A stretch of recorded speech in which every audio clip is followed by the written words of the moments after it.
Okay, we're running. We're up and running. Okay. Great. So, can,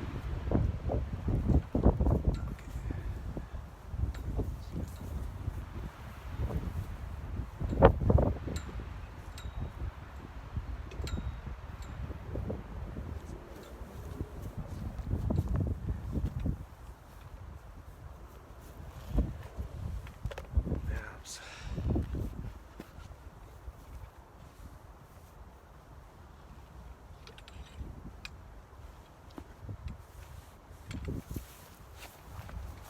I'm not sure if we're gonna. It's just the backup, yeah. So where's their Facebook account here? Great. There it is.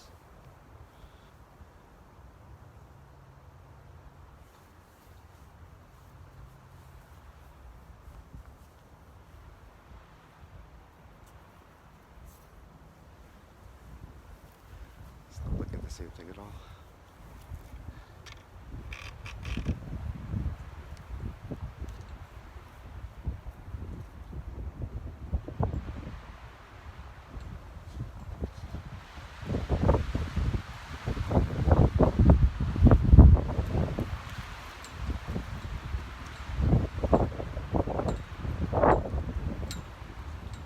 Boy, it's so tricky to see the wind wobbling it around.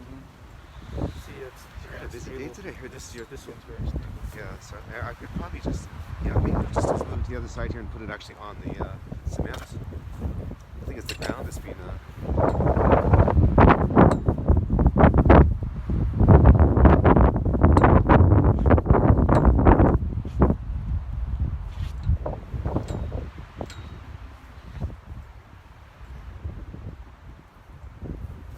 Thank you.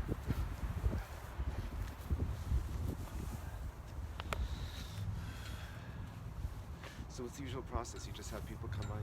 We just started literally at 1:30. Is that the usual process? Yep. Okay. It's funny. I've come here for the second half of the services, but not for the start. So traditionally is all the time. It's easy to do things the second time. Yeah. Oh, I don't believe there's such a thing as stupid questions. I hope you don't mind them. Nope. Come up. Yeah. How long have you been here?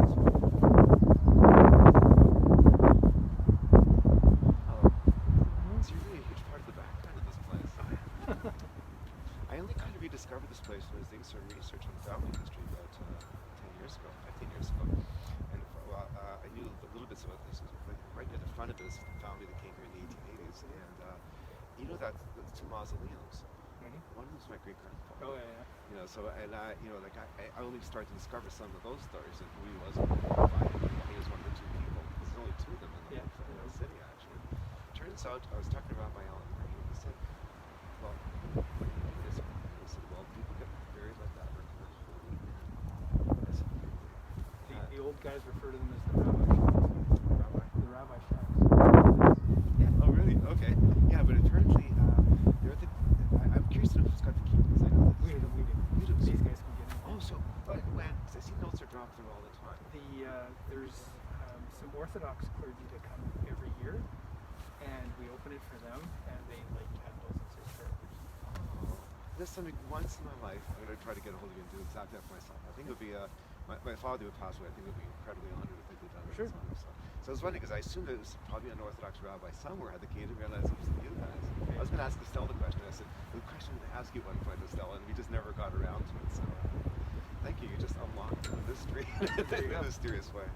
Yeah, because there's a notion of that if you leave a prayer there, they're considered to be in some way closer to God. So whatever emanation they have, that's the tradition in the Hasidic movement. You know, there's this guy who's the head of the Hasidic movement in New York, in Brooklyn, and people, it's this place called Ohel, a huge tent filled over this thing, and people go there almost like a pilgrimage. It's no different than the Wailing Wall, and people get closer to it.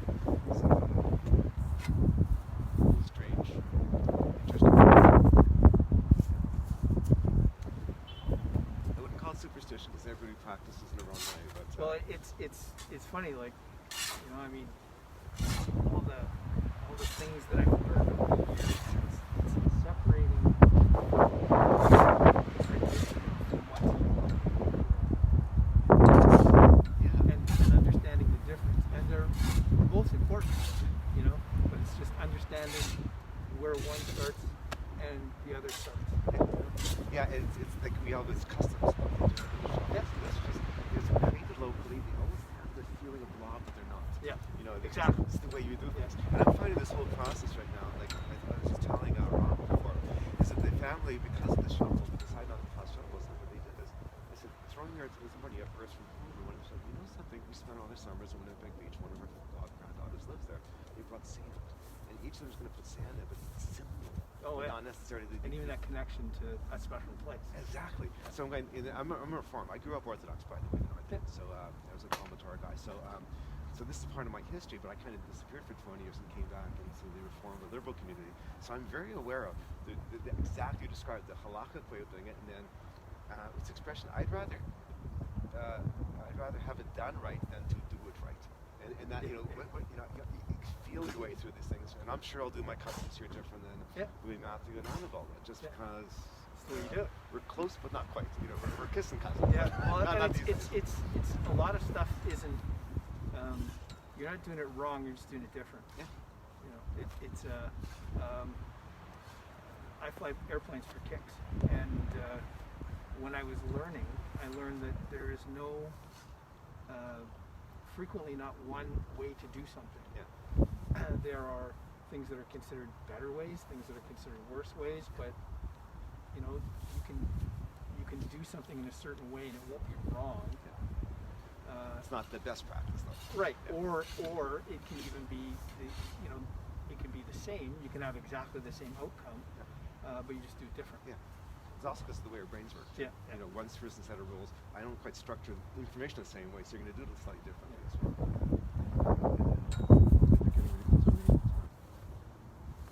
133. Oh my goodness, thank you. Okay.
Our rabbis taught that there are three crowns: the crown of Torah, the crown of priesthood, and the crown of royalty. But they emphasized that the crown of the good name exceeds them all. The book of Ecclesiastes says, "To have Shem Mishem and Tov, a good name is to be treasured above precious oil.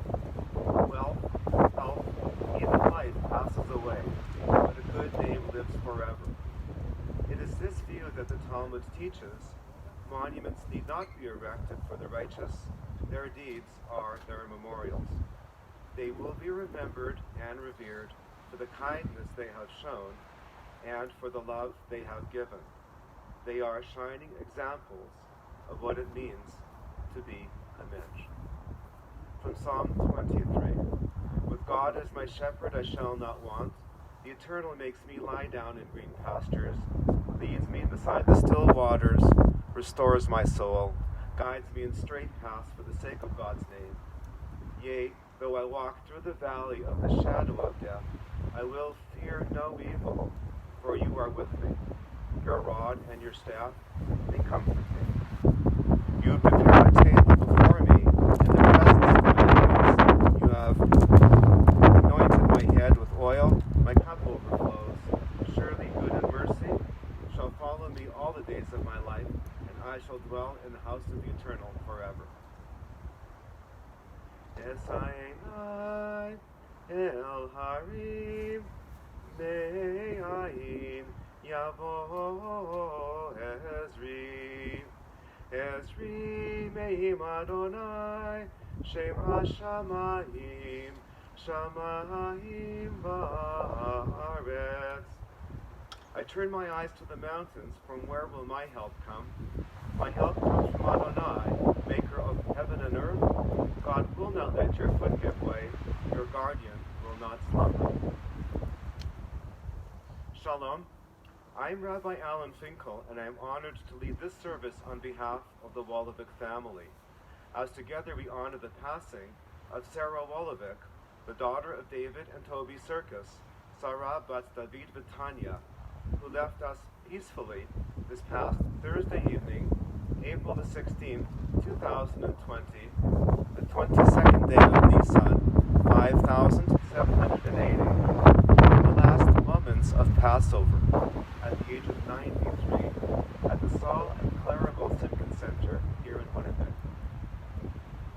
These are strange times, difficult times, as we gather here graveside, physically distanced with each other locally, but also geographically. One daughter, Karen, is here with us in Winnipeg, while Marilyn watches us from Victoria, David from Kingston, and Barry from Calgary, constrained from visiting their mom in the last days to say final goodbyes, or to do the things that we do as Jews in the days before the funeral, visit, comfort each other, and tell stories of these moments today. Here at graveside, we will repair some of those lost opportunities, as all of Sarah's children and grandchildren offer their memories into a collective eulogy, a longer eulogy, so bear with us, with special stories individually that they will be sharing with each other now for the first time. It is their voices that you will all hear, a eulogy of many parts, all spoken from the heart, truly honoring their mother and their Baba. I want to express my thanks to daughter Marilyn, still stuck in Victoria, who first reached out to me early this week as her mother's health was failing, and a special thanks to all four kids for the time we spent together yesterday afternoon on a face-to-face Zoom meeting, letting me into your lives in these most private moments. As we met, it was immediately obvious that I was surrounded by peace and love. Sarah had lived a full life, knew it was required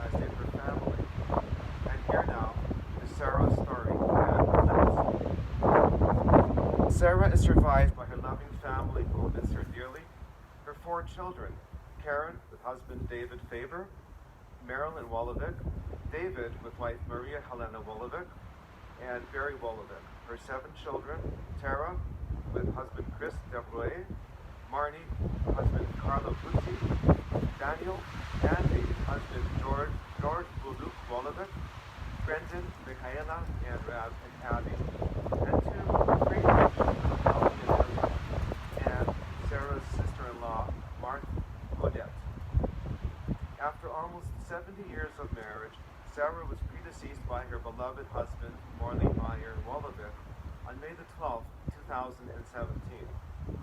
She was also predeceased by her parents, Tanya Povey and David Serkis, her 2 brothers, Hi and Reuben Serkis, her son-in-law, Rich Claxton, and her daughter-in-law, Pam Wolovick. Sarah's parents escaped from the Ukraine in 1921 with their firstborn son, Reuben, who was only 1 year old. Her brother, Hi, was born in Romania, and the family came to Canada in 1924. Sarah was born on May the 24th, 1926 in Winnipeg. Her mother was a strong and independent woman who ran a business as a denturist with her husband's help. As a new immigrant to Canada, she overcame many obstacles and created a secure and loving home for her family. Sarah grew up in the North End on Selkirk Avenue. In her youth, she was active in sports, earning her nickname, Spike, for her volleyball skills. Sarah was a beautiful young woman. She was chosen to be Esther in the school play and won a beauty contest in Winnipeg Beach.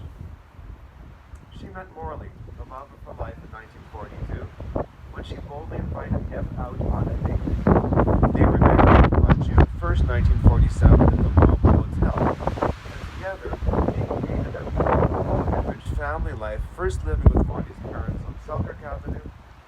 In 1954, they bought their own house on Seven Oaks Avenue. Sarah helped Morley with his plumbing business and cared for the family full-time. Sarah was a wonderful cook, as he will catch many times today, and spent many hours in the kitchen. When she couldn't sleep at night, she would get up and bake pies. She was known to create 4 different versions of dishes for everyone in the family, so that everyone's preferences were satisfied. Sarah and Morley both loved to dance and always looked elegant on the dance floor. Over 30 years, they had a cottage at Winnipeg Beach, and all the children and grandchildren have fond memories of their times there. Sarah contributed greatly to the Jewish community through her volunteer activities with ORT. She was always busy with a new fundraising project to support their good work. She spent countless hours doing needlepoint, and everyone in the family proudly displays her work in their homes. In their retirement years, Sarah and Morley got a place in Florida and enjoyed annual winter visits as snowmobiles. Sarah loved to swim, and she would do daily laps in the nearby pool. When they could no longer travel to Florida, Sarah and Morley enjoyed regular lunches and social activities at the Gwen Sector Creative Living Center. Sarah and Morley were devoted to each other. In their last years together, Morley was Sarah's main caregiver until his death a few weeks before the family was to celebrate their 70th wedding anniversary. After Morley died, Sarah moved to River Ridge and then to the Simpkin Center, where she enjoyed music, bingo, reading, attending Sabbath service, and meeting everybody at Crazy Eights. She particularly delighted in business for her family. A person is so much more than the details of their life, so the family would like to share some stories from all the children and grandchildren about their mother and Baba to give a glimpse of Sarah's nurturing presence in their lives. 7 grandchildren and 7 stories. From Tara Devray, Grad's daughter living in Stonewall, Manitoba, Baba, you were always supportive, Baba. I remember spending a lot of time at your house as a young girl. You always cooked whatever we wanted. I remember Marty and I always arguing about the last portion of kasha. I'm happy that you taught me how to make your marshmallow rolls. We're not doing much cooking at this point, but we're still willing to join me in your kitchen and show me how to do it. I'll never forget this. You always made sure to do your exercise, whether it was swimming or walking. I remember going swimming in the pool in Florida. You always got your laps done before you wanted to play. I admired your dedication. I miss your big hugs. I love you. Baba. From Marnie Gutsi, granddaughter in Winnipeg Beach. Baba, I can't believe you have left this world. Thank you to the staff at the Simpkin Center for allowing me, my mom, and my sister to say goodbye to my beautiful Baba.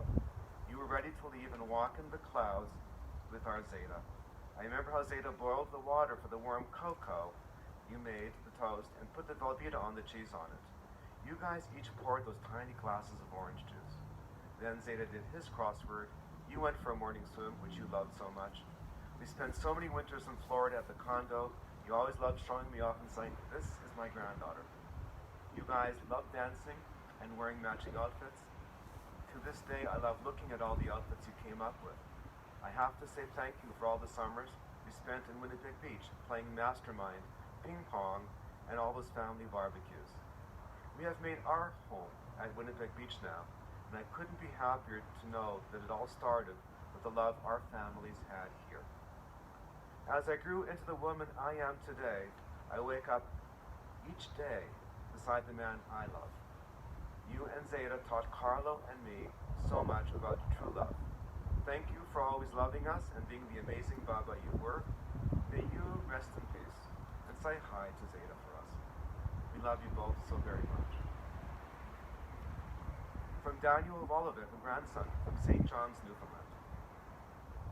The most recent time I was in Winnipeg, Baba met my son, her great-grandson Ezra, for the first time. It was at a time when she had just lost her husband of 70 years. Ezra brightened her days like he always does mine. One day she wanted to take Ezra to McDonald's, so we went, helping her out of the house, down the stairs, and in and out of the car. But that McDonald's didn't have a play area, so we ate there, and then she insisted we go for ice cream at McDonald's with a play area. So we loaded ourselves in and out of the car, drove to the next McDonald's, and had ice cream, and Ezra had his play area. My Baba was a determined woman, and sometimes I felt intimidated by her, but she had a heart of gold right to the end. I'm so happy my son got to spend a little time with her. You'll miss her very much. From Andy Wolovick, a grandson in London, Ontario. It is too hard to capture Baba with just one memory. There are so many stories to think of, but I will share the image that I always have of Baba. Anytime one of us would tell her that she looked beautiful, or thanked her, or shared a loving story that warmed her heart, she'd always make the same smile. She would look you right in the eye, smile, and then scrunch up her lips like she was going to give you a big kiss. I think all of her grandchildren can vividly picture this face. I am sad that I won't get to see you make this face anymore, but I will make sure that I never forget it, or any of the other stories we heard today. Love you, Baba. And from Brendan Wolovick, a grandson in Calgary, Alberta. I will always cherish the memories of spending time with my Baba and Zeta in Winnipeg. Living at my grandparents' house a few years ago was one of the things that helped me get back on track with life during some of the hardest times. And I was always very happy to see and support Baba any way I could. Seeing Baba's face light up whenever we visited her just gave me so much joy, regardless of how many games of crazy eights I lost in a row. And really made me really appreciate and realize what a positive impact having family around can have on life in general. Thank you, everyone, and for everything you did for this family, and know that I will love you forever, and that you will never be forgotten. From Michaela Wolovick, granddaughter, also in Calgary, Alberta, a poem. When I was little, I used to get lost staring at your earrings. You always looked so put together. I couldn't wait to one day wear big shiny earrings like you. When I was little, I noticed how you stared so lovingly and said, how you stared back. I couldn't wait to have love like that one day too. When I was little, you could do more swimming laps than me, and I couldn't wait to dance like you. You were always the epitome of a woman I wanted to become. You impacted every person you met with your grace, beauty, and incredible smile. Thank you for being my grandma. I will miss you forever. And finally, Abby Wolovick, granddaughter in Calgary, Alberta. My Baba is the most deserving person I know for love and peace. She's an an incredible woman with so much depth and strength. Even during the hardest time in her life, she had a smile that was so genuine and full, it lit up the room. During these sad distance times, I try to remember her jokes, her stories, her everlasting love with my Zeta, and her uncanny ability to flying by space. Although I am heartbroken right now, I see her every day, and really gets to understand the amazing life. I'll live forever. Finally, the voices of the fortunate. Karen Faber, the daughter who is in Winnipeg. I was the firstborn and have many memories.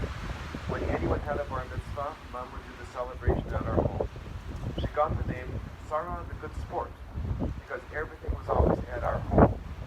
Every holiday was always celebrated at our house too, so I learned how to make all the Jewish foods. Gefilte fish noodles and her famous mustard. I could never master her kasha no matter how hard I tried. My home is surrounded by needlepoint, which she spent endless hours creating. I have their wedding picture on my wall, across where I watch TV. I think about the love they had for each other.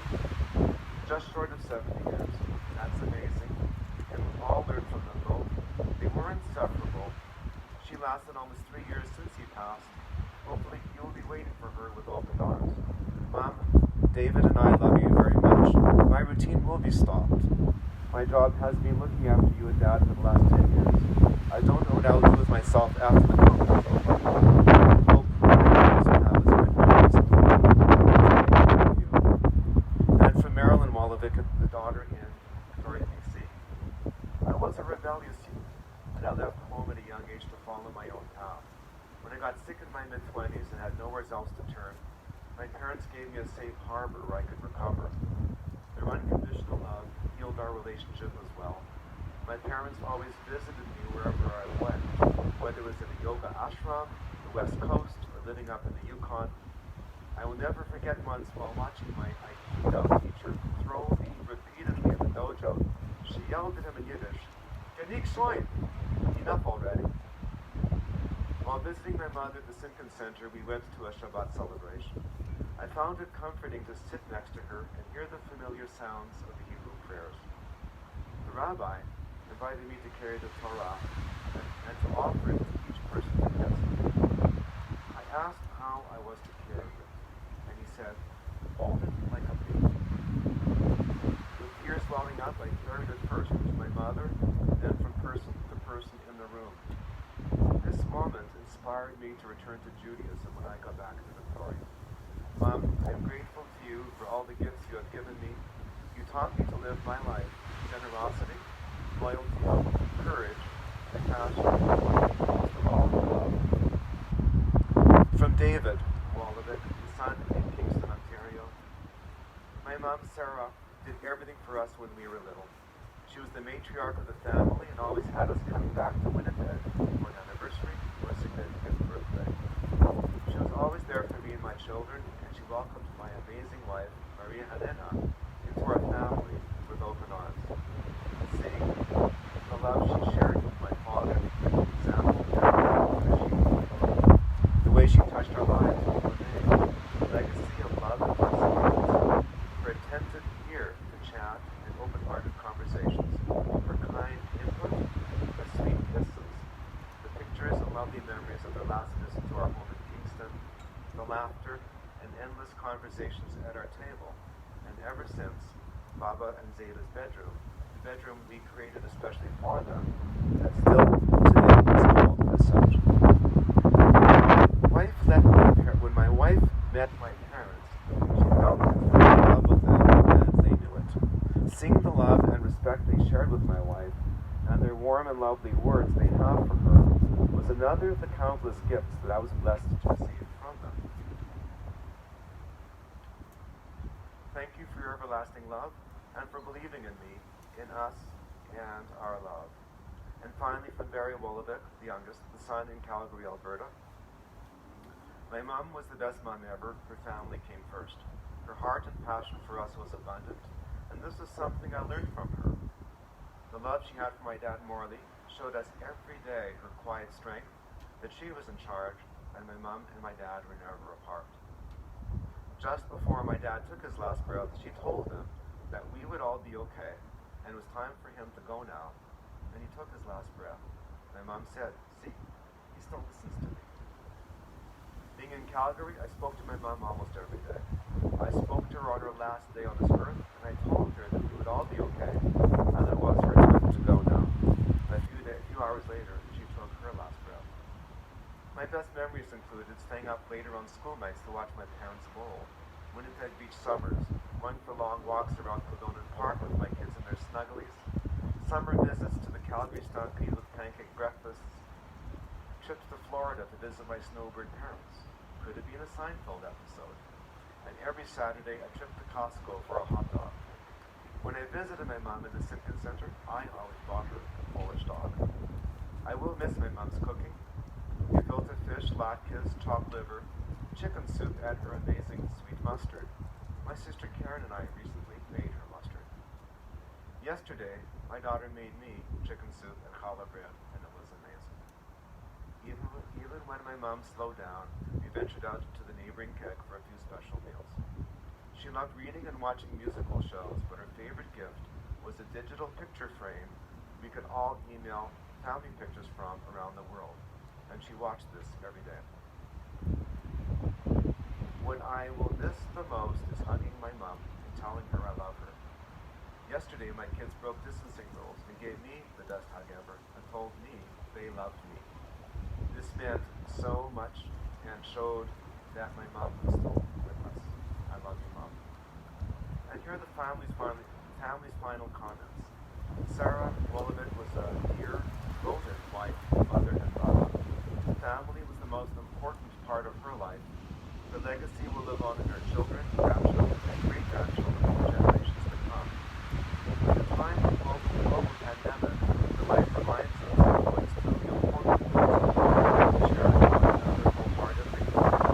Family wishes to offer our heartfelt thanks to the caregivers of the Saul and Claremont Simpkin Center and to her companion, Susie Deacon, for her regular visits. We are especially grateful to Karen for being Sarah's main caregiver and support for these many years, and in lieu of flowers, donations may be made to the charity of your choice. And here are my last comments. From what I have seen and what I have shared, I have no doubt that Sarah's entire family, and for all who knew her, Sarah's name and memory will always be for a blessing. Kenny Hiratsan, may it be God's will. In a moment, I'll be moving to the final two prayers, the Almalei Rachamim, our traditional prayer, and then the Mourner's Kaddish, both of which will be done in Hebrew, followed with English translations. I do want to advise as to what will happen after we leave here today. For both geographical and health reasons, there will be no meal of consolation today, and no formal Shiva house for you to visit. However, I encourage you all to make Shiva calls. Use your telephones, your cell phones, emails, or social media to share stories, to reach out, and most importantly, to comfort the mourners.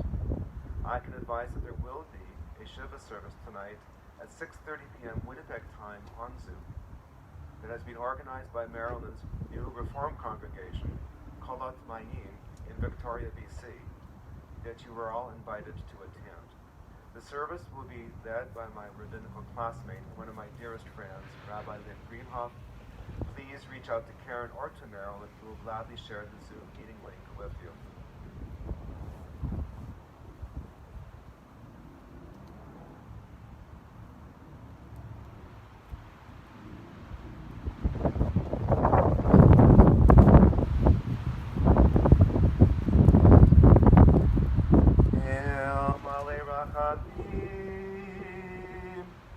Shochein Pamrohamim Hamitzei Menucha Nechona Tachat Chanchei Hashvina Im Kedoshim Hudorim Kizhor Harakiyad Epis Mazirim Et Nishmat Sarah Ben David Betanya Shalcha Le'olamo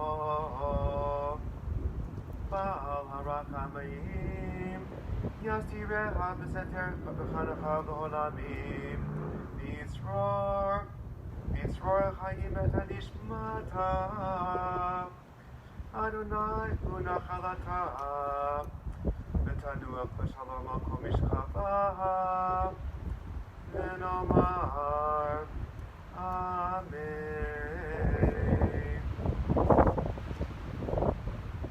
May the source of life, the fountain of all being, open up our hearts to compassion and our hearts to wisdom, as we might glimpse in perfect peace and sadness the way of all things. May Sarah bat David Vitanya's memory be for us a blessing, and may we never let the light of her love grow dim in our hearts. May we remember all her worthy and righteous deeds, that her memory be forever bound up in the bonds of life. God is our source and our destination, our beginning and our end. May Sarah's death awaken us to rest. That the bond of love we shared and share not be severed in sorrow, and she rest in peace. Together let us say,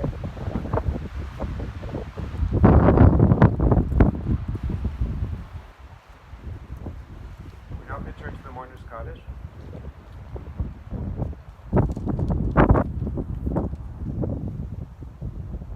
May the love and internal connections of our souls give us strength as we turn to recite the words hallowed by time, sanctifying the name of God beyond the memories with the words of the Kaddish Shema, the mourner's cottage. Whether you know the Hebrew or not, I know that the family here has copies of it. I will raise my hand, but I will at least say Amen in connections to the mourner's cottage. So together we will recite. Yitkadal, Yitkadash, Shemei Rabba, Ni'alma, Yirach, Yirutei, Ni'amlit, Malchutei, V'chaye Echon, Yom Echon, V'chaye B'chol Beit Yisrael, V'agala, U'bizman Kari, V'imru, Amen. Yehei Shmei Rabba V'vorach, V'alam V'lamei Almaya, Yitbarach, Yitabach, Yita'ar, Yitamah, Yitaseh, Yitadar, Yitaleh, Yitalel, Shmei D'Kudesha, Richu. Le'ela Mikol Birchata V'shirata, V'shbechata V'netemata, V'amiran V'alma, V'imru, Amen. Yehei Shlama Rabba, V'in Shemaya, V'chaim Aleinu V'al Kol Yisrael, V'imru, Amen. Oseh Shalom B'imrama, Oseh Shalom, Aleinu V'al Kol Yisrael, V'imru, English translation. Exalted and hallowed be God's name in the world, which God created according to plan. May God's majesty be revealed in the days of our lifetime and the life of all Israel, speedily, imminently, to which we say, Amen. We're going to move now towards the closure.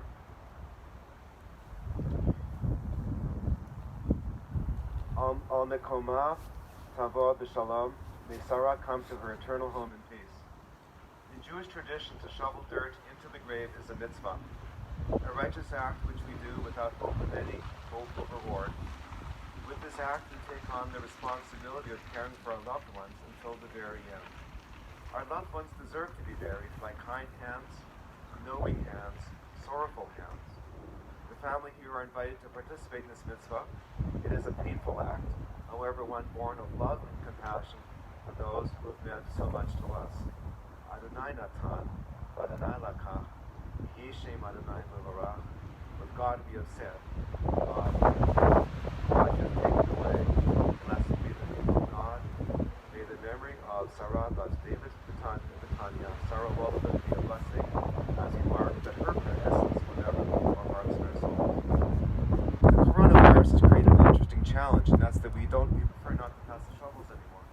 So what the family has done is they will be throwing sand into the grave rather than soil when the time comes. The sand comes from Winnipeg Beach, where the family spent happy summers, as mentioned in many of the memories. Marty, one of the grandchildren, lives in Winnipeg Beach now, and she brought the sand to the cemetery today. And this is what we'll do right now, is we ask the family and the friends here to come forward to do the symbolic act.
console you.